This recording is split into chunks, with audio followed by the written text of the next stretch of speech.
The weight of the world wasn't supposed to rest on shoulders adorned with silk and jewels. Yet for Alara, the gilded cage was heavier than any prison cell. Every polished surface in her opulent manner reflected a life of exquisite confinement. Each whispered word a reminder that her existence was a carefully curated performance, not a life lived. She drifted through sun-drenched ballrooms and manicured gardens, a beautiful, empty vessel holding a fortune that wasn't truly hers to control. Privilege was a pretty mask that hid the suffocating reality of absolute powerlessness. This glittering world, built on her family's name and wealth, was about to become her tomb, sealed shut by a decree that felt ripped from a bygone, crueler age. Her fate, she now understood with sickening certainty, had never been her own. It was a transaction, a cold calculation made in rooms she was never allowed to enter, decided by men who saw her only as a pawn. Witness the chilling power of injustice and the spark of defiance it can ignite. If you believe in the fight for freedom against insurmountable odds, show your support. Like this video and subscribe to follow Alara's journey from gilded cage to fight for justice. Her father, Lord Valerius, a man whose gaze could turn granite to dust, had summoned her. The air in his study hung thick and cold, smelling of aged leather and unspoken authority. Sunlight, usually a vibrant visitor, seemed muted here, afraid to challenge the room's somber dominance. He sat behind his vast desk, a formidable figure whose every gesture, every carefully chosen word, underscored his absolute control. There was no warmth in his eyes, only the hard gleam of business concluded. He didn't ask, he stated. A marriage had been arranged.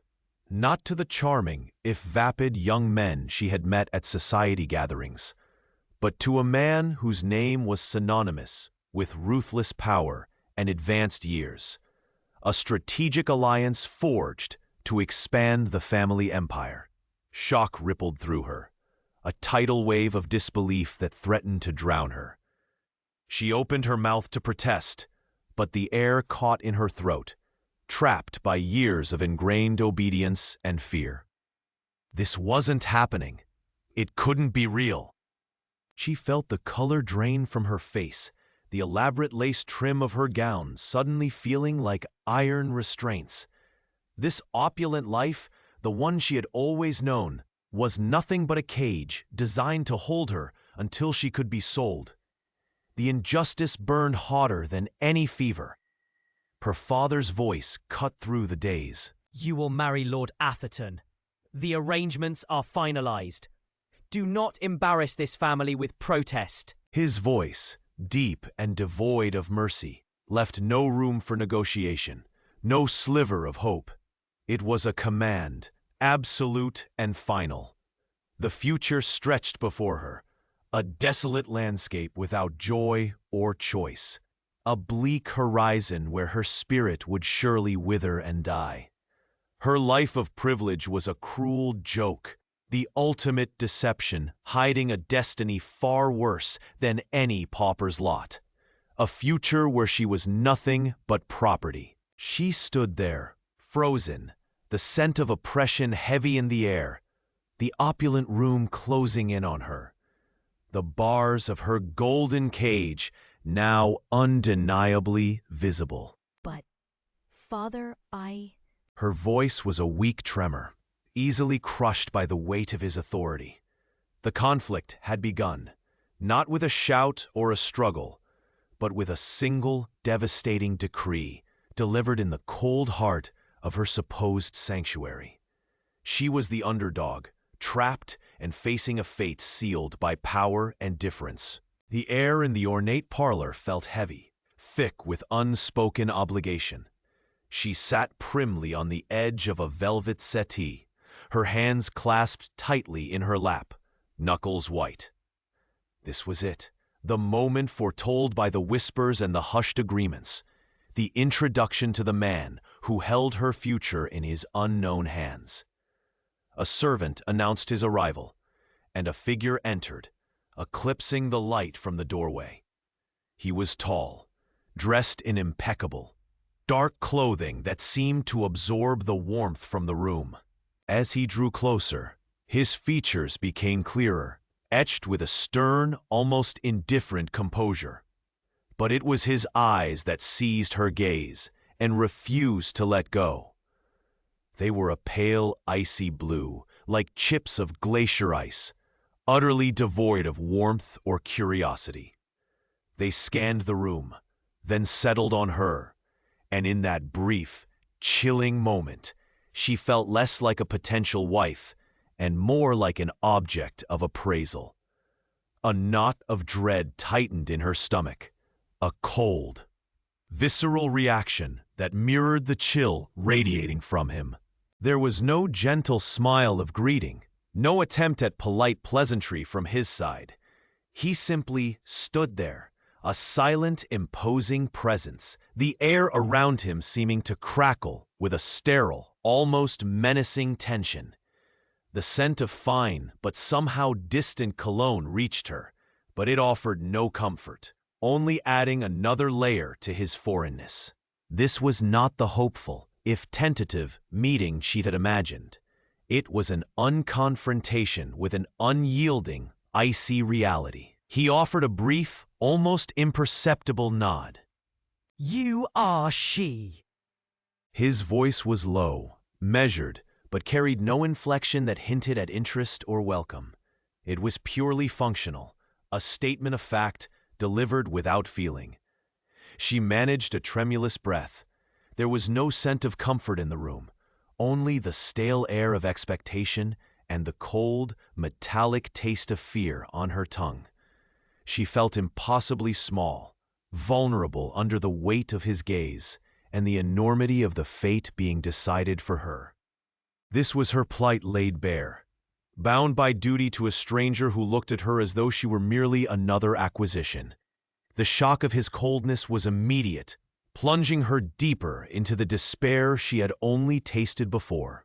The conflict wasn't just external. It was the internal battle against the rising tide of hopelessness. He took a step closer, his shadow falling over her, and the tension escalated, squeezing the very air from her lungs. There was no escape, only the chilling certainty that her future was now intertwined with a man whose eyes promised only a life of perpetual winter. The air in the grand hall was as frigid as the stone walls, carrying the scent of damp marble and wilting, expensive lilies. Sunlight filtered through high, arched windows, casting long, indifferent shadows across the hushed gathering. There was a palpable tension, not of joyful anticipation, but of brittle formality. Every face seemed carefully composed, a mask of polite expectation hiding colder calculations beneath. She stood encased in white lace and satin, a garment that felt less like a wedding dress and more like a shroud, heavy and restrictive. The intricate details, meant to evoke beauty, felt like chains binding her limbs, trapping the frantic beating of her heart. Her hands were cold, clammy, despite the thick fabric of her gloves. The murmur of voices died down as the officiant began, his voice echoing slightly in the cavernous space, devoid of warmth or genuine blessing. It was a transaction, a legal formality draped in ritual, not a union built on love. He stood beside her, a handsome stranger, whose eyes met hers with an expression utterly devoid of connection, only a cool, possessive gaze that sent a shiver down her spine. The ring he placed on her finger felt heavy, cold, a brand marking ownership. Each word of the vows, spoken or agreed to, felt like a nail being hammered into the coffin of her former life. The public spectacle demanded a performance, a serene smile, a steady hand. But inside, a storm raged, a desperate fight against an invisible cage. The weight of the expectations, the whispers of the onlookers, the knowledge that there was no escape, pressed down on her, suffocating her spirit.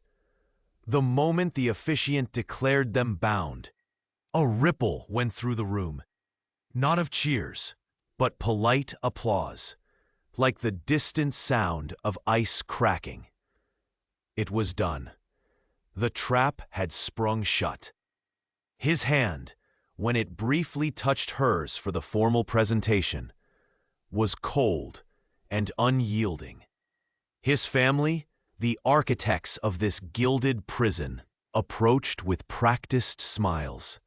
His mother's embrace was stiff, her scent a cloying perfume that felt suffocating. Welcome to the family, dear. You look perfectly adequate. The words were a soft hiss, coated in false sweetness, designed to cut. His father offered a firm handshake and a look that spoke volumes of satisfaction and control. A fine match, as expected.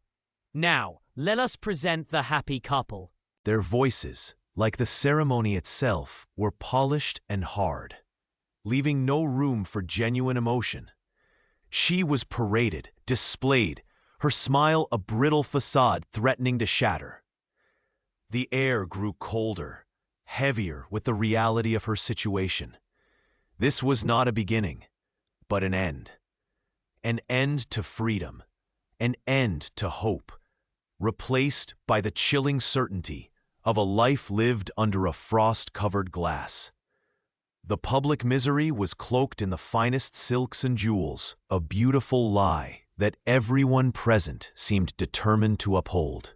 The immediate aftermath was a blur of forced interactions, a descent into the chilling reality of a marriage built on ice, where warmth and joy had no place to survive.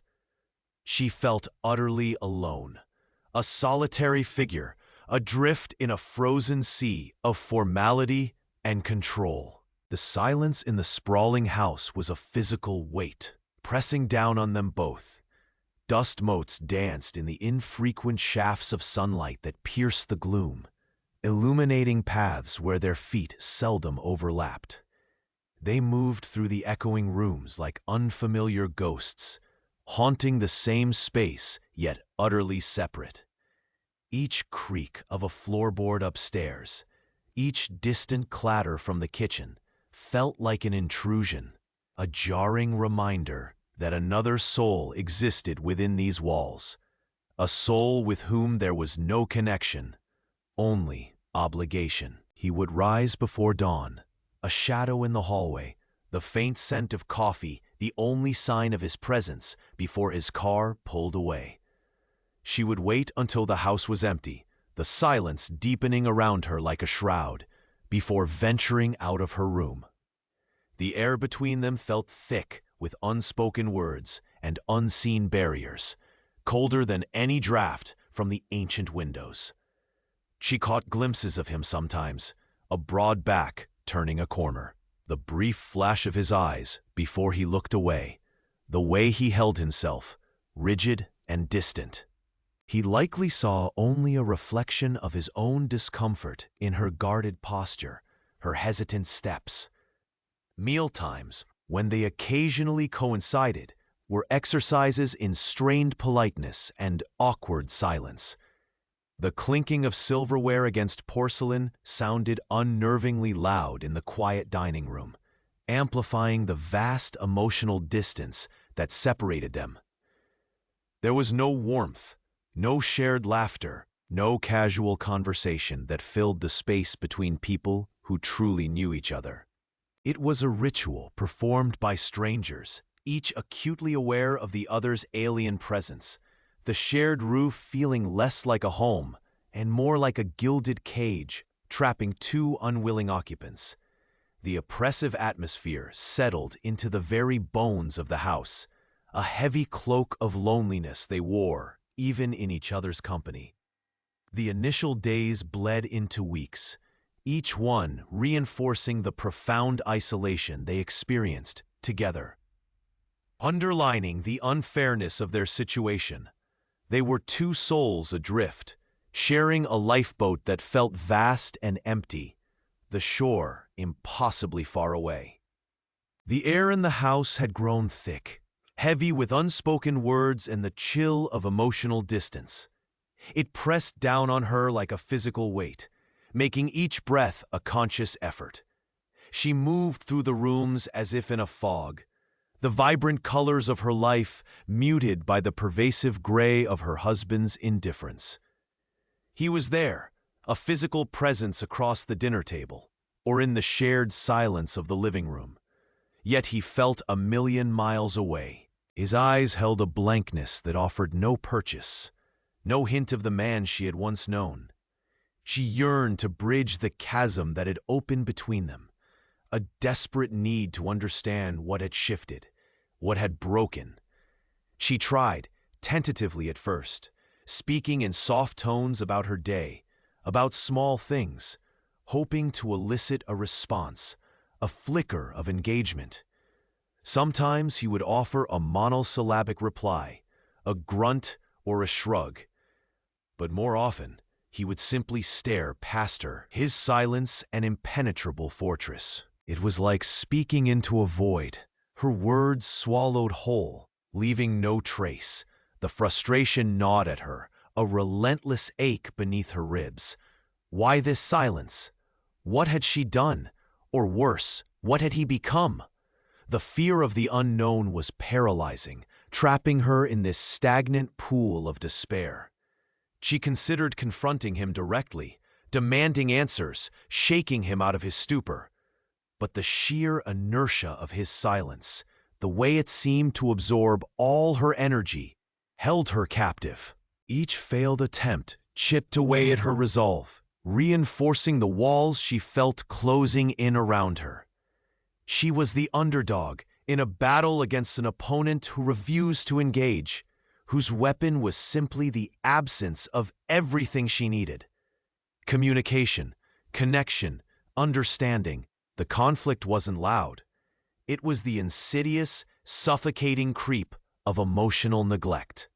One evening, driven by a surge of desperation, she stood before him as he stared blankly at a screen, gathering every ounce of courage she had left. Please, talk to me. What's wrong? We can fix this, whatever it is. The words hung in the air, fragile, pleading. He didn't even turn his head.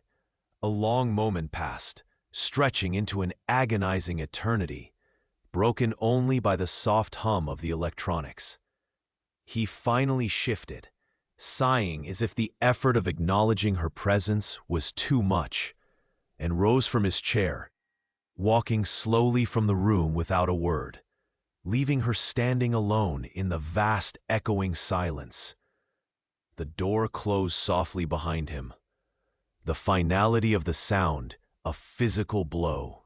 She was utterly alone, her heart sinking to the floor, shattered by the weight of his silence. The escalation of her attempts only highlighted the depth of his withdrawal, leaving her adrift in a sea of unanswered questions. The air in the cramped, windowless room tasted perpetually stale, a heavy blanket smothering her spirit. Days bled into weeks, each sunrise a cruel repetition of the last, filled with meaningless tasks designed to wear down her will. A constant thrum of despair beat against the walls of her mind, threatening to shatter her into 1,000 irretrievable pieces. She felt the pressure mounting, the weight of her captivity pressing down until her bones ached with the sheer effort of simply existing. The scratchy fabric of the coarse uniform chafed her skin, a physical reminder of her diminished state. Every glance from her captors was a subtle sneer, every instruction delivered with a tone designed to convey her utter insignificance. The feeling of being an object, a tool to be used and discarded, was a constant, nauseating presence. Yet, deep within the core of her being, a stubborn ember refused to be extinguished. It flickered weakly at first, a tiny spark in the suffocating darkness. One day, she was given a bundle of rough, mended clothes to sort, endless piles of gray and brown, devoid of color or joy. The task was mind-numbing, intended to crush any lingering sense of individuality. Her fingers, rough and calloused from the work, traced the faded patterns, each stitch a symbol of confinement. Frustration coiled tight in her chest, a venomous serpent waiting to strike.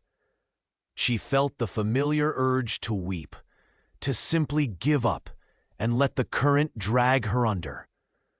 But then, her gaze fell upon a discarded scrap of vibrant blue thread, a splash of color forgotten amidst the drabness. It was small, insignificant, easily palmed. Her heart gave a tiny, rebellious leap. Later, hidden from view in the dim corner of her assigned space, with hands that trembled slightly, she carefully wove the bright blue thread into the hem of her uniform sleeve. It was a clumsy knot, barely visible unless one looked closely. But it was hers, a deliberate act of creation in a world designed for destruction. The next day, she was given a meager portion of watery soup for her evening meal. The taste was bland, metallic, utterly disheartening. Everyone else ate quickly, head down, just getting it over with. But as she lifted the spoon, she paused. Instead of simply swallowing the tasteless liquid, she slowly, deliberately inhaled its faint, sad aroma, the ghost of some long-gone vegetable. Then she took the smallest possible sip, focusing all her attention on the simple act of nourishment, allowing herself to fully experience the moment, however bleak. It was a defiance of the rush, the dehumanizing efficiency. It was reclaiming her own time, her own bodily experience, from those who sought to control everything about her. These acts were not loud shouts of rebellion. They were whispers, secret pacts she made with her own unbroken spirit. They were fragile glimmers, yes, but they were proof that the light within her had not yet died. A heavy quiet settled over their small home, replacing the comfortable silence Ilara had always cherished. It began subtly, a fleeting oddity that she initially dismissed as fatigue or a trick of the light. Her husband, the man whose hand fit so perfectly in hers, whose laughter was the soundtrack to her life, started to seem different. The first concrete hints arrived like faint whispers on a cold wind. One evening, the phone rang long after midnight, a sharp, insistent ring that shattered the peace. He snatched it from the nightstand with a speed that startled her. His body tense, turned away. He spoke in hushed tones she couldn't decipher, his voice low and urgent, nothing like his usual calm cadence.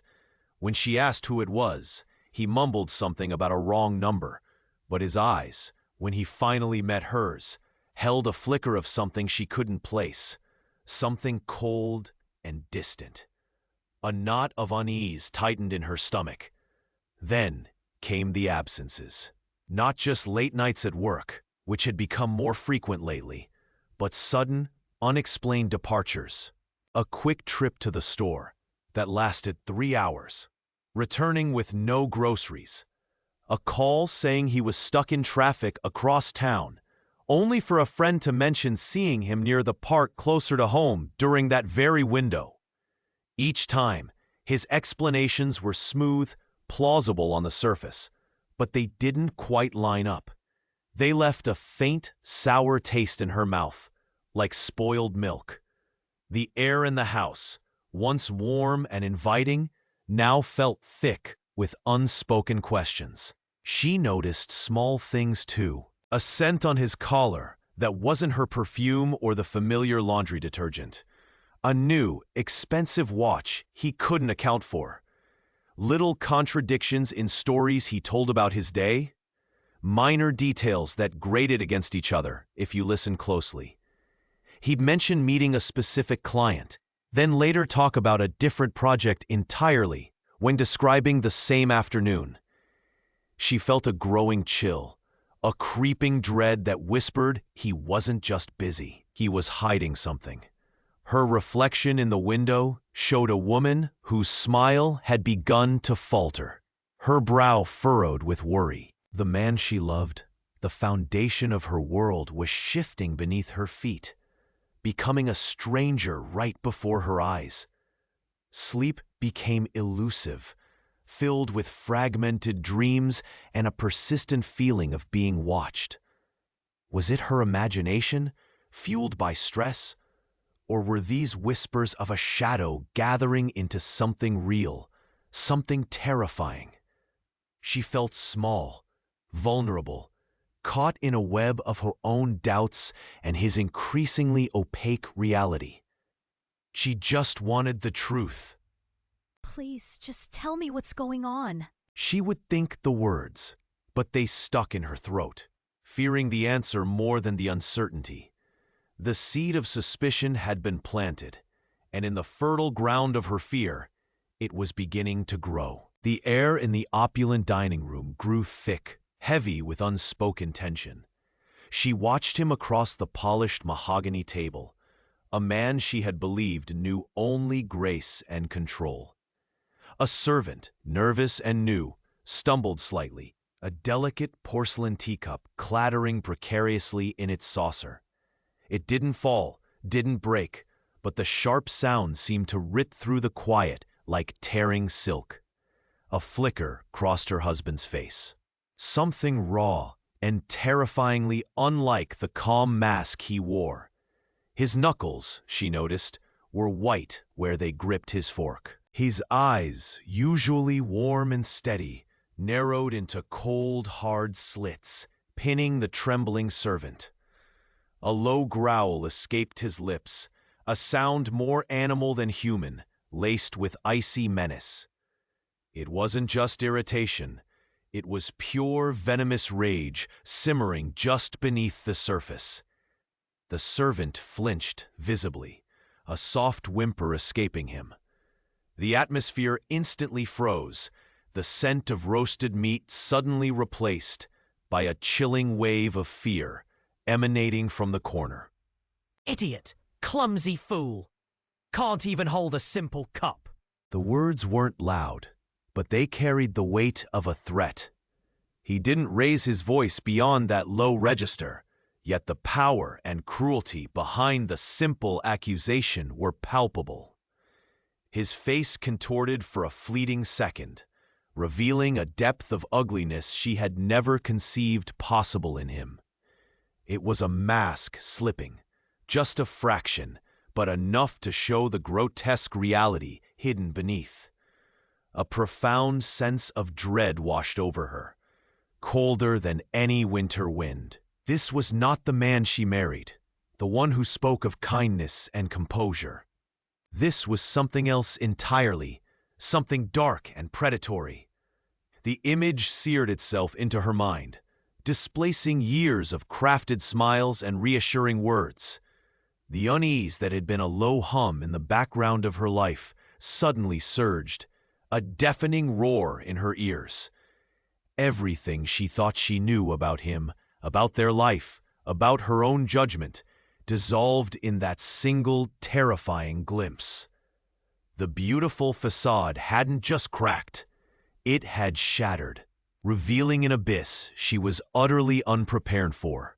Her carefully constructed world, built on perceived stability and love, began to crumble around her. She sat there, a statue of dawning horror.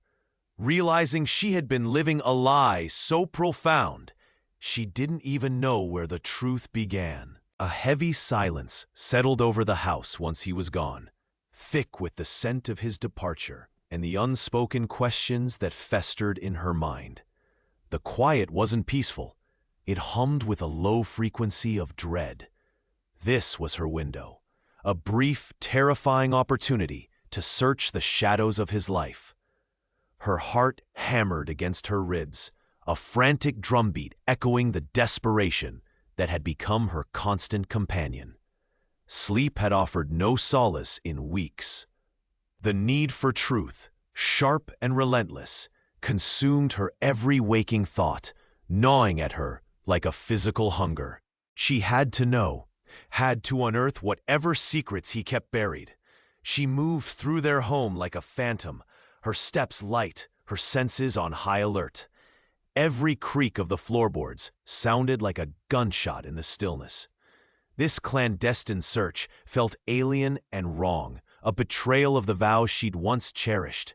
Yet the suspicion that coiled in her gut felt like a greater betrayal. The risks were immense, a suffocating blanket of fear. Discovery could mean confrontation, anger, perhaps worse, given the volatile undertones she'd begun to sense beneath his controlled exterior. Finding something incriminating carried its own crushing weight, potentially shattering the last fragile remnants of her life as she knew it. But the alternative, living in this suffocating fog of doubt and unease, was no longer an option. The desperation was a fuel, burning away the fear, replacing it with a grim resolve.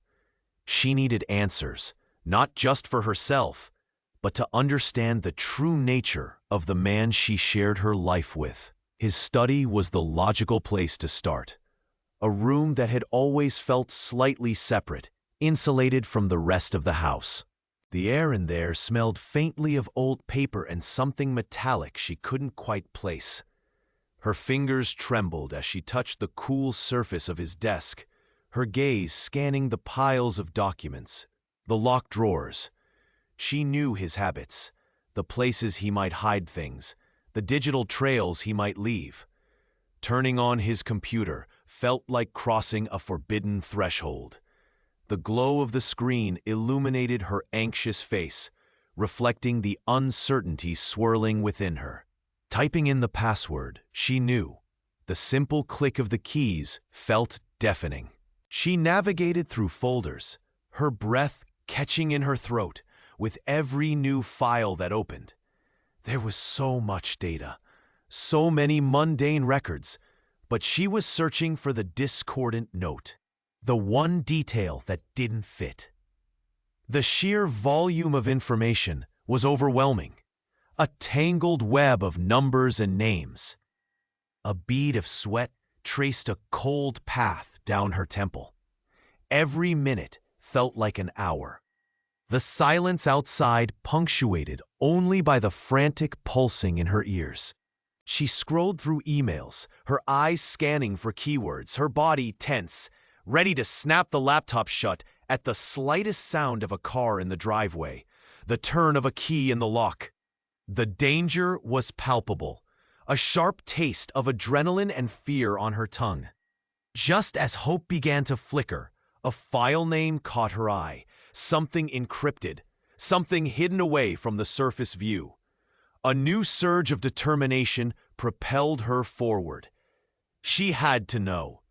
The truth, no matter how painful, was her only path now. The air in the quiet room felt heavy, thick with the dust of undisturbed years. She sat hunched over the worn wooden desk, its surface cool and smooth beneath her fingertips, a stark contrast to the frantic heat in her chest. Files, brittle and yellowed, lay scattered around her, each one a potential key or a dead end. The weight of her task pressed down, the naive trust she'd carried for so long, now a heavy burden of potential deception. She was just one person, armed with nothing but a gnawing suspicion and a borrowed computer, trying to unravel a lifetime of carefully constructed narrative. The silence of the room was broken only by the soft hum of the old machine and the frantic beat of her own heart. Then her fingers hovered over a digital record, a name that flickered like a faulty bulb, similar yet distinct. It wasn't the name he had used, not the one etched onto official documents she'd always accepted without question. A jolt went through her, sharp and cold, stealing the breath from her lungs. This was it, the first crack in the facade. Digging deeper, driven by a sudden surge of adrenaline and a chill that snaked down her spine, she cross-referenced the name with fragmented online databases, public records, anything she could access. The digital trail, faint at first, grew wider, revealing a sequence of past locations that bore no resemblance to the places he had spoken of. Childhood towns never mentioned, schools unacknowledged, addresses in states far removed from the simple history she had been told. Each new discovery felt like a punch, confirming the sickening reality that the foundation of her family's story was built on shifting sand. A particularly jarring entry hinted at a connection, a professional affiliation with an individual whose reputation was less than savory, a far cry from the upright image he had cultivated. The contrast was stark, a nauseating blend of the familiar face she knew and the stranger emerging from the shadows of the past. The stakes had just risen dramatically. It wasn't just about a different name.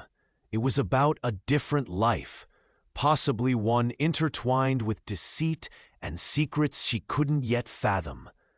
The musty scent of old paper seemed to deepen, clinging to her like the growing sense of unease.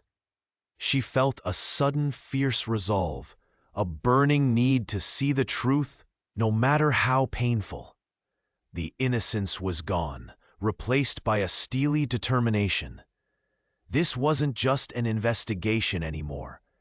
It felt like a pursuit of justice, a reclaiming of reality from a masterfully woven lie. The world tilted slightly on its axis, and she knew there was no turning back.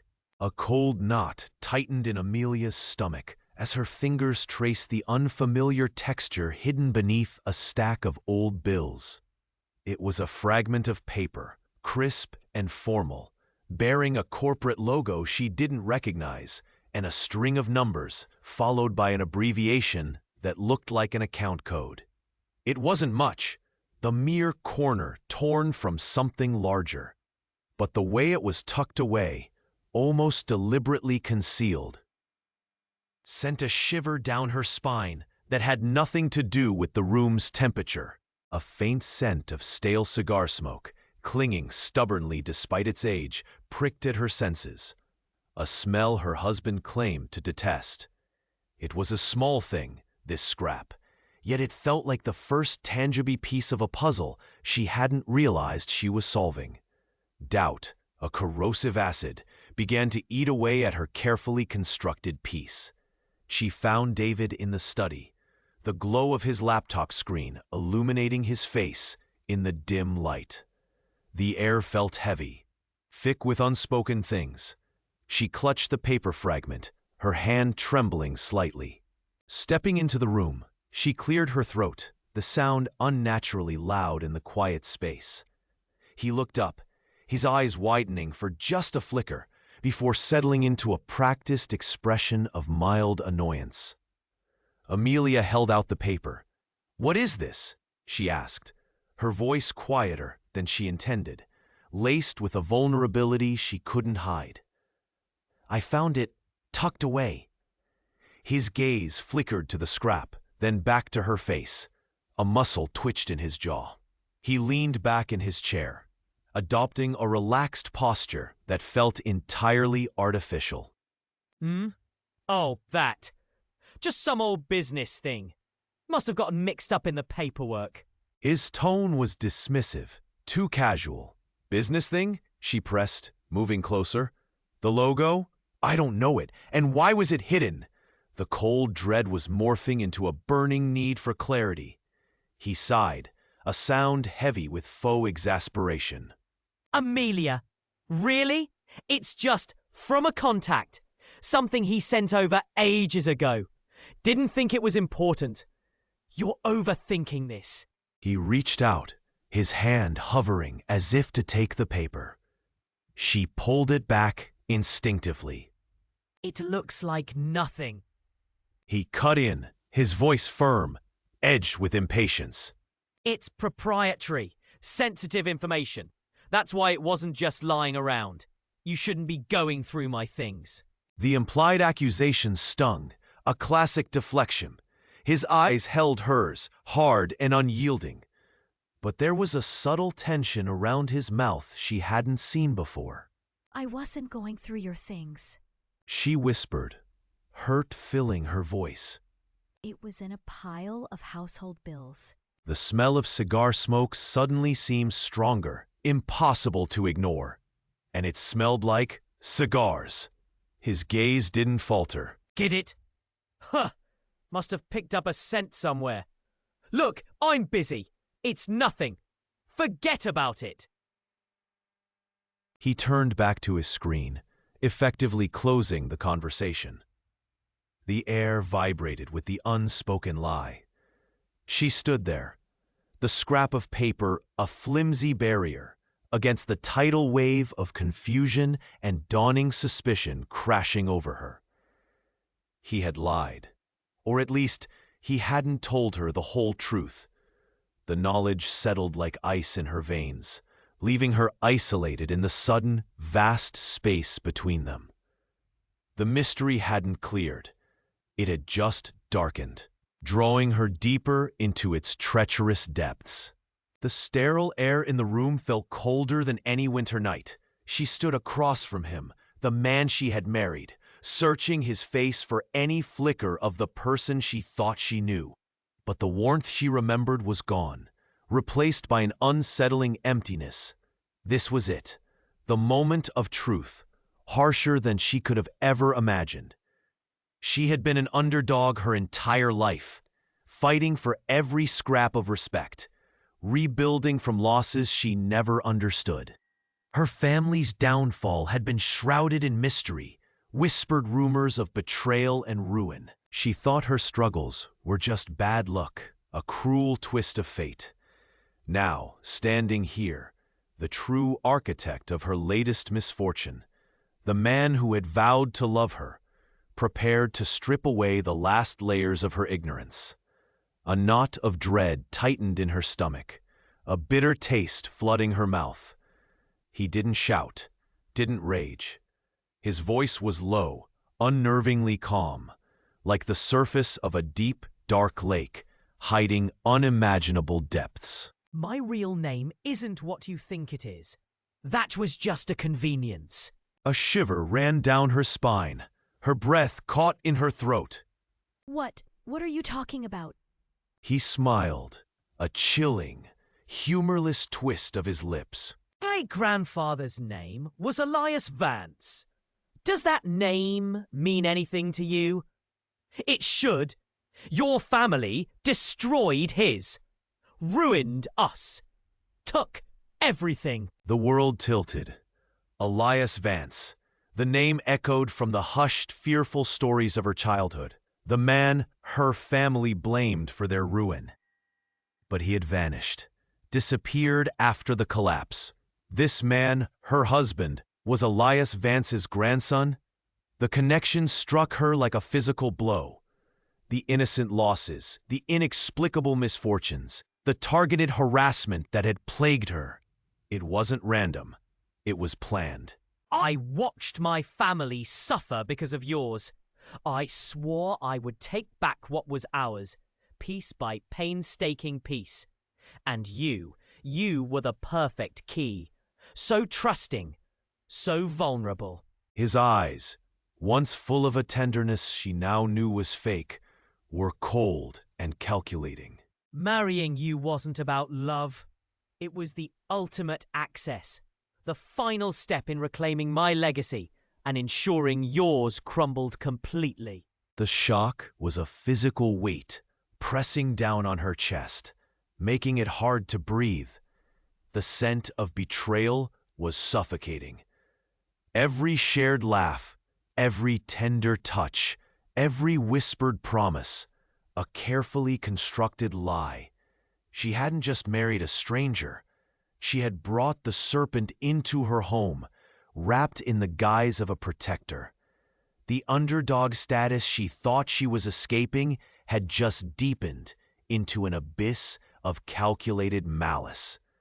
This wasn't just a bad marriage. It was a historical wrong brought crashing down on her through the most intimate act imaginable. The truth, sharp and brutal, clarified everything. His actions, the subtle manipulations, the moments she couldn't quite place, they all fit into this horrifying mosaic of revenge. The tapestry of her life, which she thought she was weaving with hope, had been secretly guided by a hand driven by generational vengeance. She was not just a wife.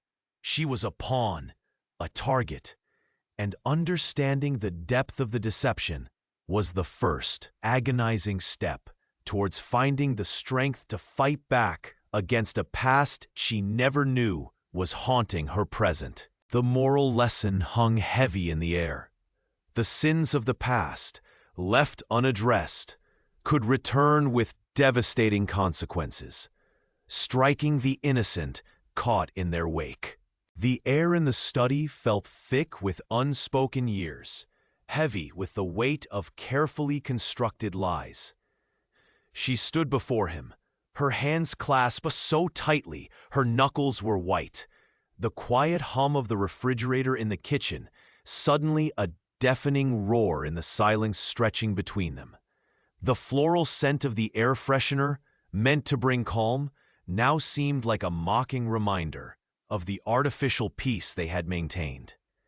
A tremor ran through her, not of fear, but of the sheer force of truth building inside her.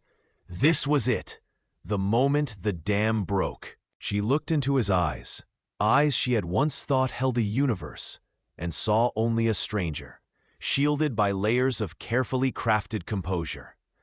Taking a deep, shuddering breath that tasted of dust and apprehension, she began. Her voice, initially a fragile whisper, gained strength with each word. Each syllable weighted with the betrayal she had carried for so long. She laid it all bare, the calculated deceit, the cruel manipulations, the truth of his actions that had chipped away at her soul, piece by agonizing piece. He flinched, a flicker of shock crossing his face before it hardened into a mask of feigned confusion, then outrage. What is this nonsense? Where are you getting these ridiculous ideas? He demanded, his voice rising, a sharp, cutting sound that sliced through the fragile atmosphere. He gestured dismissively, his hand waving away her words as if swatting a fly. You sound hysterical. You need to calm down. This is absurd. But she wouldn't be silenced this time. The underdog, long beaten down, found her voice in the storm. Tears tracked hot paths down her cheeks, but her gaze never wavered, locking onto his with fierce intensity. The years of quiet suffering fueled a fire within her, burning away the fear. It's not nonsense. It's the truth. Every single lie, every time you twisted things, every time you made me doubt myself, it's all real. Her voice cracked, raw with pain and righteous anger. You built our life on a foundation of sand and secrets, and I can see it all now. The pretense is over. His face contorted, the mask completely shattering. The charming facade dissolved, revealing a frightening fury beneath. The room seemed to shrink around them, the walls closing in as the conflict reached its agonizing peak. He stepped towards her, his eyes blazing, the air crackling with unspoken threats and the raw energy of exposed guilt. The elegant study, once a symbol of their shared success, became a battleground where years of buried truth exploded into the light, leaving nothing but the debris of a broken reality. The very air seemed to vibrate with the intensity of the confrontation. The fragile glass ornaments on the nearby shelf trembling slightly in the seismic shift of their lives. The world had narrowed to the space just before her eyes, filled with the damning truth she had just uncovered. A cold, heavy weight pressed down on her chest, stealing her breath. Her hands trembled, not just from fear, but from the raw, vibrating shock that coursed through her veins. The air in the room, moments ago unremarkable, now felt thick and suffocating, carrying the bitter scent of betrayal. She saw the papers scattered on the low table, stark white against the dark wood, each word a hammer blow to the life she thought she knew. An ache settled deep within her bones, the physical manifestation of a broken trust. How long had this deception been unfolding, a shadow over her existence? The unfairness of it all ignited a slow, smoldering fire beneath the ice in her heart. To have been so blind, seen manipulated, felt like a physical wound. She was the underdog, trapped in a cage of lies, her past vulnerability now twisted into a tool against her. Her mind, chaotic moments before, began to settle into a frightening clarity. 3 paths seemed to unfold in the suffocating quiet. She could flee, disappear, leave the wreckage behind, and try to build anew elsewhere. But the thought tasted like ash on her tongue. It felt like surrendering, admitting defeat. Or she could confront him, unleash the storm of her anger and pain, expose his deceit to the world. That path offered a fleeting sense of justice, a moment of raw vengeance. But it was volatile, unpredictable, and could easily consume them both. Then, a third path emerged from the shadows, less traveled, more perilous, but gleaming with a terrifying promise. She looked again at the papers, not as symbols of her subjugation, but as keys. These weren't just records of his betrayal. They were leverage. They held the power to shift the balance, to turn the tables, to grant her not just escape, but control over her own destiny. The idea settled in her mind, cold and sharp, displacing the trembling fear. A profound shift occurred within her soul. The victim's posture straightened, replaced by a quiet, formidable resolve. The trembling ceased. The suffocating air seemed to recede, replaced by a sharp intake of air, cleaner, colder. This wasn't just about surviving the fallout. It was about seizing the moment. It was about transforming the instruments of her potential ruin into the foundation of her freedom. A fierce, uncharted strength unfurled within her, hot and steady. The decisive choice was made, not from desperation, but from a place of emerging power. She would not run. She would not merely rage. She would build her future upon the ruins of his lies. The sterile air of the executive office seemed thicker now, heavy with the unspoken weight of ruin. His hand trembled as he clutched the thin, damning file, the embossed company logo a cruel mockery of his lost stature. A cold sweat prickled at his temples, a sharp contrast to the icy dread that settled deep in his gut. The forced smile he had perfected over years of calculated deception had vanished, replaced by a look of stunned disbelief, then raw panic. The sound of the senior partner's calm, measured voice felt distant, like waves crashing on a faraway shore. Each word a hammer blow, shattering the carefully constructed facade of his life. His world, built on lies and intimidation, was crumbling into dust around him. The scent of his imminent downfall filling the room like ozone before a storm. The fall from grace was swift and brutal. News travels fast in circles built on reputation. The digital world, once his playground for manipulating narratives, became a mirror reflecting his disgrace back at him from every angle. Headlines screamed his name, not in praise, but in condemnation. His face, once a symbol of success, was now synonymous with deceit. The hushed whispers in corridors turned into open, scornful gazes. Colleagues who had clapped him on the back now crossed the street to avoid him. The touch of betrayal was everywhere, a phantom limb, aching with the loss of respect he had never truly earned. At home, the air was thin and brittle, thick with accusation and the bitter tang of shattered trust.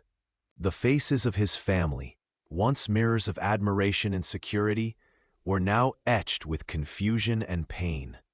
The comfortable silence of their evenings together was replaced by explosive arguments or a chilling, profound stillness that felt heavier than any sound. His wife's tears were a constant, stinging reminder of the foundation of their life together dissolving beneath them. His children looked at him with eyes that no longer held pride, but a dawning, horrific understanding of the man he truly was. The warmth of their home had leached away, replaced by the cold, hard reality of his actions. Financial ruin followed swiftly. Frozen accounts, seized assets, the harsh, impersonal click of legal consequences kicking in. The extravagant lifestyle, the symbol of his perceived success, was stripped away piece by piece. The weight of debt, once a distant, manageable hum, became a deafening roar, pressing down on him, crushing the last vestiges of his former life. The very ground beneath him felt unstable, shifting and crumbling. Witnessing the widespread fallout, the protagonist felt a strange, complex mix of emotions. Not pure joy, but a quiet, profound sense of rightness.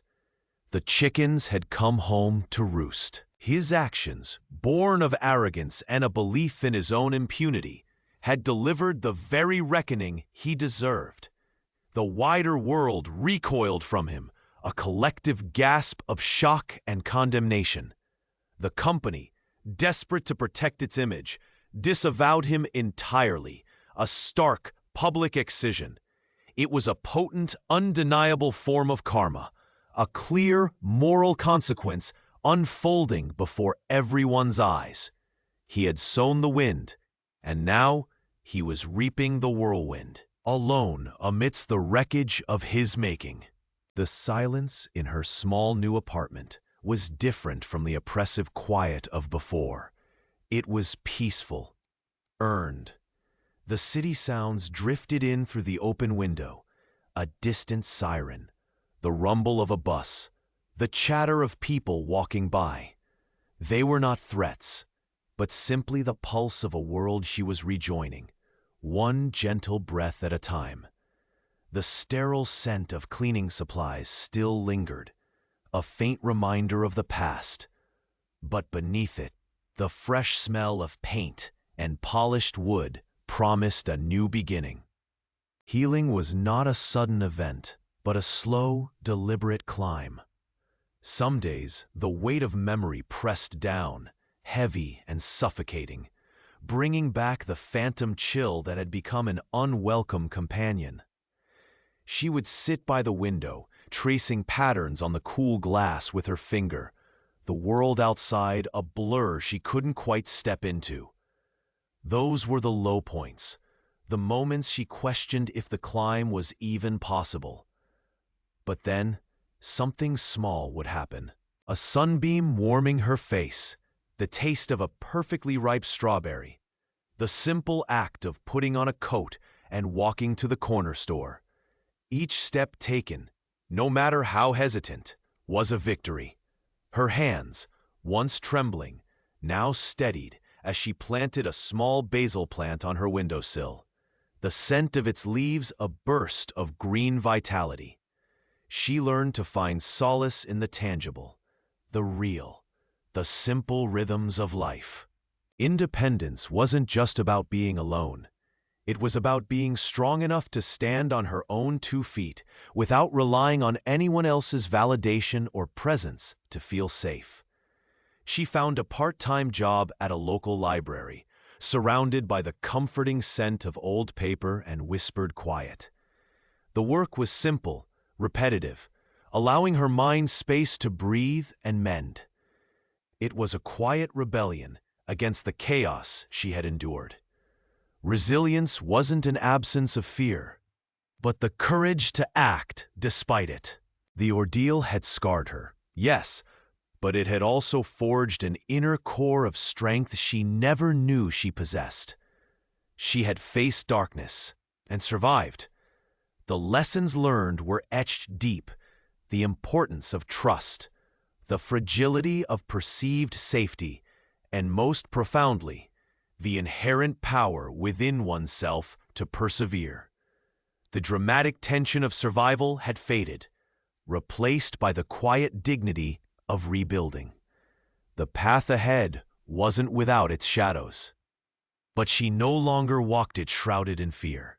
The sun on her skin felt warmer now. The air tasted cleaner. She was stepping out of the long, dark night, not untouched, but unbroken, moving towards her own light. The sun warmed her skin as she knelt in the soil, the earthy scent a balm to her soul. Her hands, once accustomed only to polished surfaces and designer fabrics, now found comfort in the rough texture of the earth, nurturing life from tiny seeds. She lifted her head, a gentle breeze rustling the leaves of the ancient oak that stood sentinel over her small cottage garden.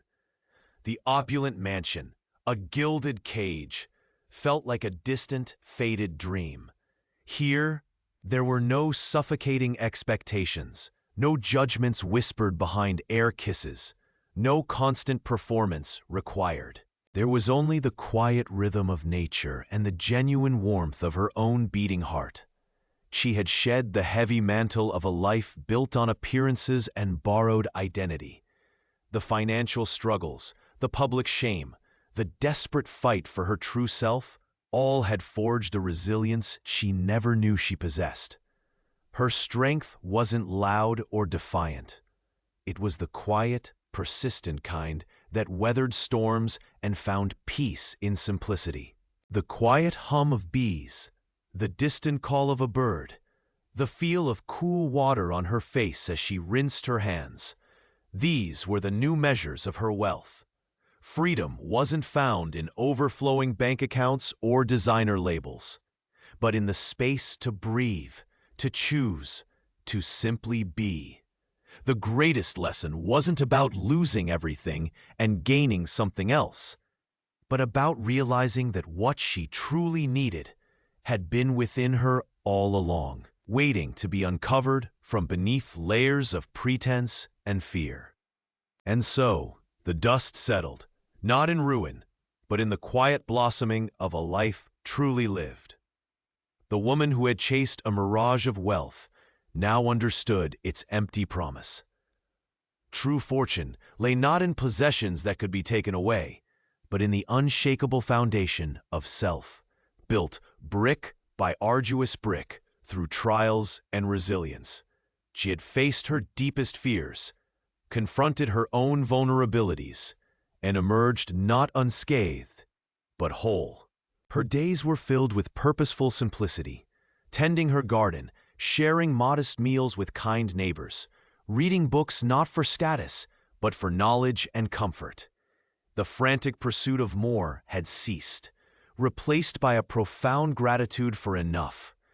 She looked back on the glittering facade of her past life with a quiet understanding, seeing it now not as a lost paradise, but as a necessary path that led her to the liberation of authenticity. The quiet wisdom she had gained was a treasure no one could ever seize, a testament to the enduring power of the human spirit to find light after darkness, and to build a life rich in meaning, even from the ashes of perceived failure. This was her true abundance, her final, unassailable victory.